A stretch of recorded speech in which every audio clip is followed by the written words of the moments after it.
امید ہے کہ خداوند کے فضل و کرم سے آپ سب ٹھیک ہوں گے۔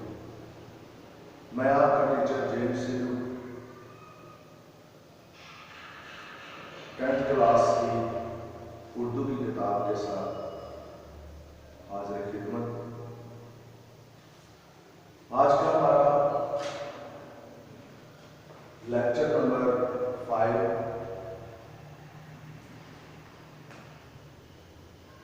سبق ہمارا نظریہ پاکستان ہے اور اس کے مصنف ڈاکٹر غلام مصطفیٰ خان صاحب ہیں۔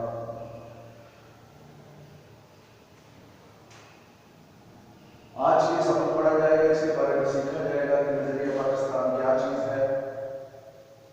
اس سے پہلے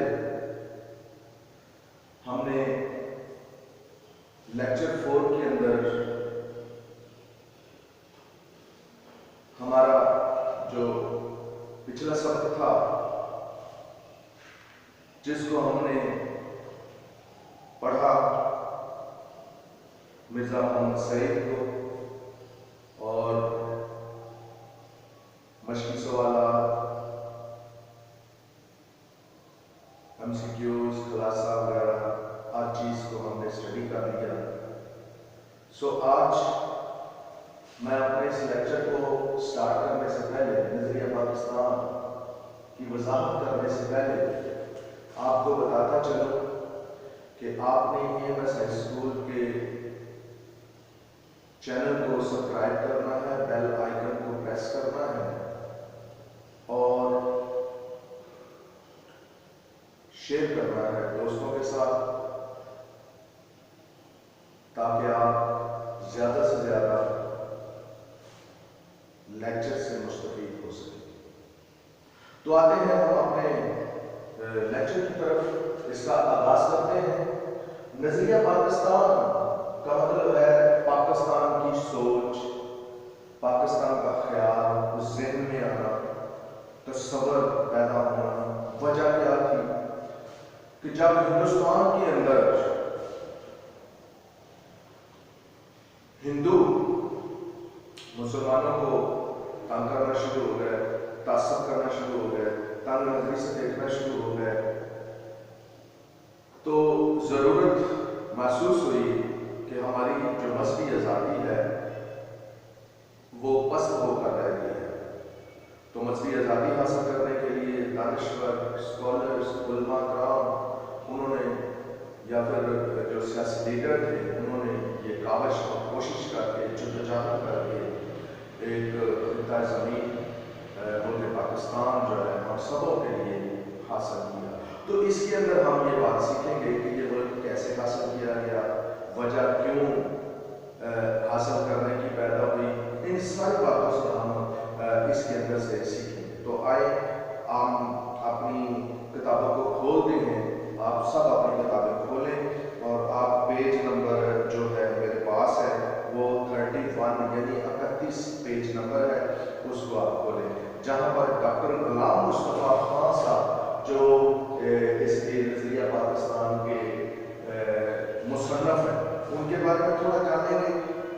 جی، ڈاکٹر غلام مصطفیٰ خان، ان کی پیدائش 1912 عیسوی میں ہوئی، جبل پور میں پیدا ہوئے، یعنی کہ یوپی پہاڑ ہندوستان کا ہی علاقہ ہے، اور ان کی تعلیم علی گڑھ یونیورسٹی سے LLB ہے، MA اور اردو MA فارسی کی ڈگریاں حاصل کی، اور انہوں نے مذہب، پاکستانیت، ادب، تصوف اور اخلاق جیسے موضوعات پر لکھا۔ انہوں نے اردو، فارسی، عربی اور انگریزی زبانوں میں 100 سے زیادہ کتب تصانیف کی۔ ان کی وفات 2005 میں ہوئی۔ تو ہم مزید آگے چلتے ہیں نظریہ پاکستان کے بارے میں۔ اس کو پڑھنے سے جو ہمیں فوائد حاصل ہو سکتے ہیں، جو ہمارے مقاصد ہیں، وہ یہ ہیں کہ طلباء کو نظریہ پاکستان کے مفہوم سے آگاہ کرنا، طلباء کو پاکستان کی تشکیل کے مقاصد سے واقفیت دلانا کہ کیسے پاکستان بنا، اور طلباء کو تشکیل پاکستان میں حصہ لینے والی اہم شخصیات کے کارناموں سے روشناس کرانا۔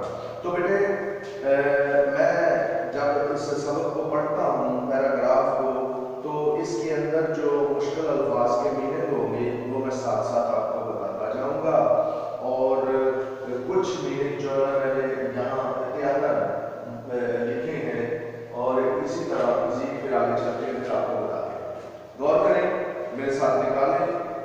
نمبر 22 ہے، پیج نمبر 22۔ جی، مسلمانوں نے ہمیشہ رواداری کو اپنا شیوا بنایا، رواداری نرمی، شیوا طور طریقہ، لیکن جب کفر الحاد غلبہ حاصل کرنا چاہتا ہے تو مسلمان اس کے مقابلے کے لیے ڈٹ کر کھڑا ہو جاتا ہے۔ کفر الحاد بے دین جو اللہ کے دین پر چلنے سے انکار کرتے ہیں، بادشاہ اکبر کی بے جا رواداری اور ملکی سیاست میں ہندوؤں کے عمل دخل کی وجہ سے ملک میں کافرانہ طور طریقے اس قدر رائج ہو گئے، چالو ہو گئے کہ مسلمانوں کی آزادی خود ان کے دینی معاملات میں بھی ختم ہو گئی تھی۔ چنانچہ اکبر کے آخری دور میں اسلام کی سربلندی کے لیے حضرت مجدد الثانی کھڑے ہوئے۔ یہ ہمارے مذہبی رہنما ہیں۔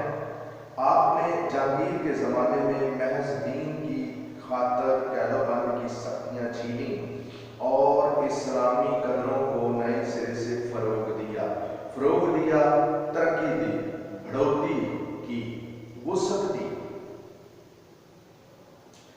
ان کے اثر سے شاہ جہاں اور اس کے بعد اس کا بیٹا اورنگزیب دین کا خادم بنا، لیکن اورنگزیب کے بعد ہی اس کے بیٹوں کے باہمی نفاق اور کمزوری کی وجہ سے مغلیہ سلطنت کا زوال شروع ہو گیا۔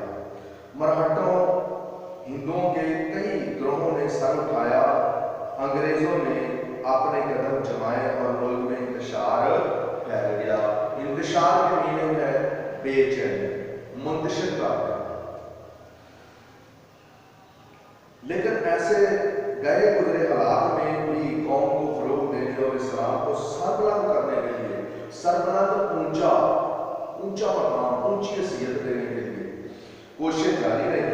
چنانچہ میسور کے سلطان حیدر علی، میسور ہندوستان کی ریاست ہے اس زمانے کی، اور اس کے بیٹے سلطان ٹیپو نے، دو بہادر لوگ ہیں جو مسلمان جنگجو ہیں، سلطان ٹیپو نے نہ صرف ہندوؤں اور انگریزوں کا مقابلہ کیا بلکہ افغانستان، ترکی اور پھر فرانس کو بھی اپنے ساتھ شامل کرنے کی کوشش کی، لیکن ملک کے دوسرے سرداروں نے ساتھ نہیں دیا اور انہیں کامیابی حاصل نہ ہو سکی۔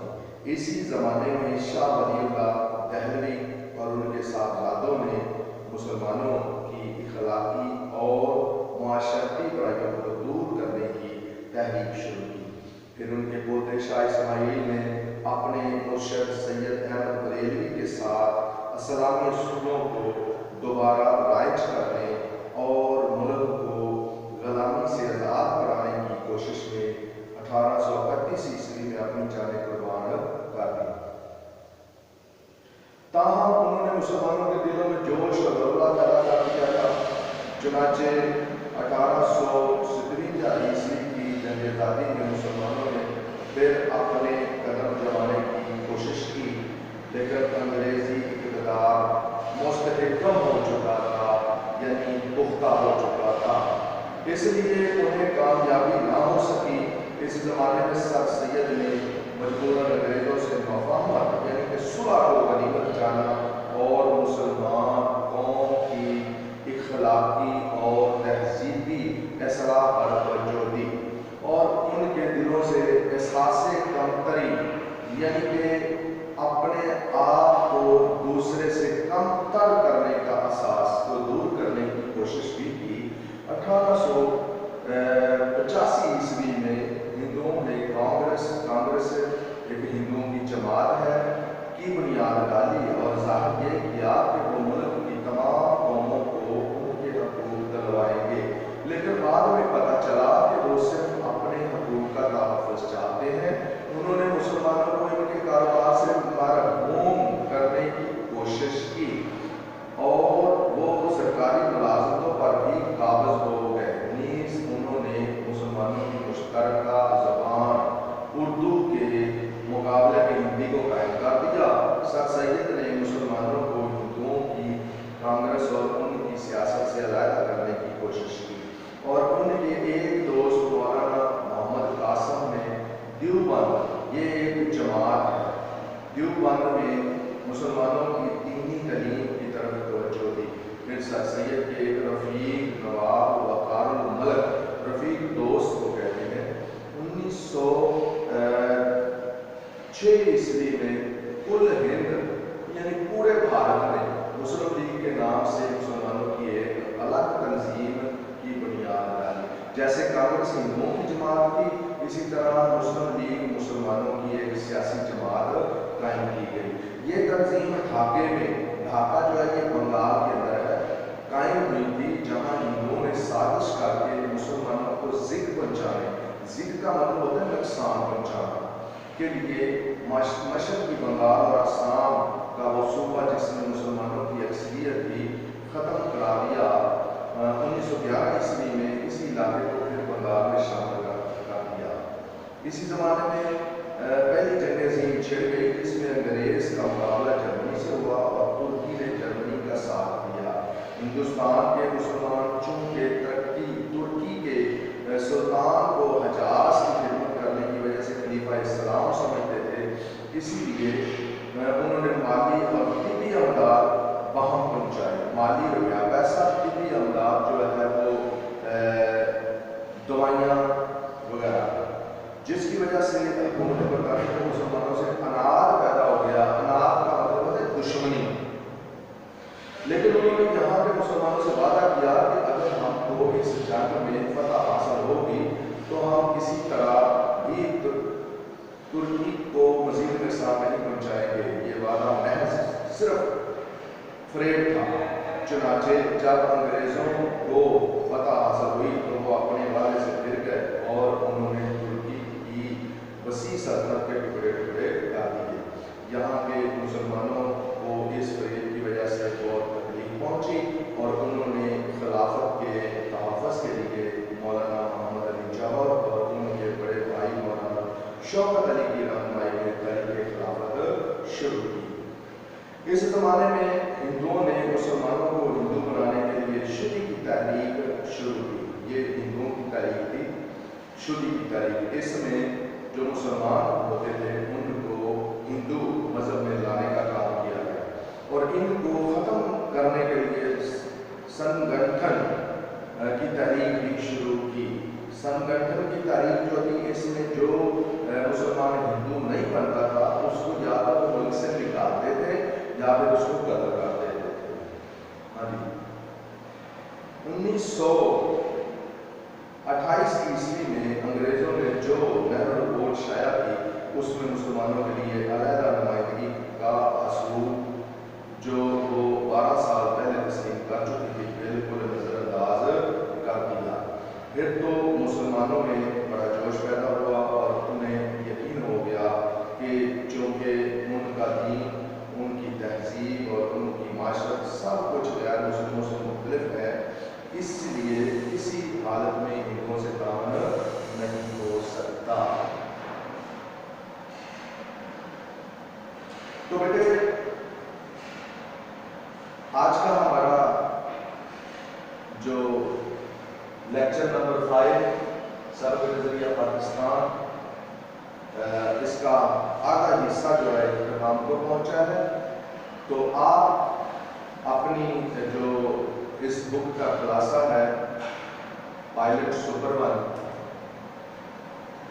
اس خلاصے میں سے اس کے جو شارٹ کوسچن ہیں جو میں نے یہاں پر کچھ لکھے ہیں، مطلب 3 میں نے لکھے ہیں، تو آپ نے بیٹے اس کے ہاف جو شارٹ کوسچن ہے وہ پیج نمبر 78 79 تک سے دیکھنے ہیں اور وہاں سے آپ نے ان کو یاد کرنا ہے۔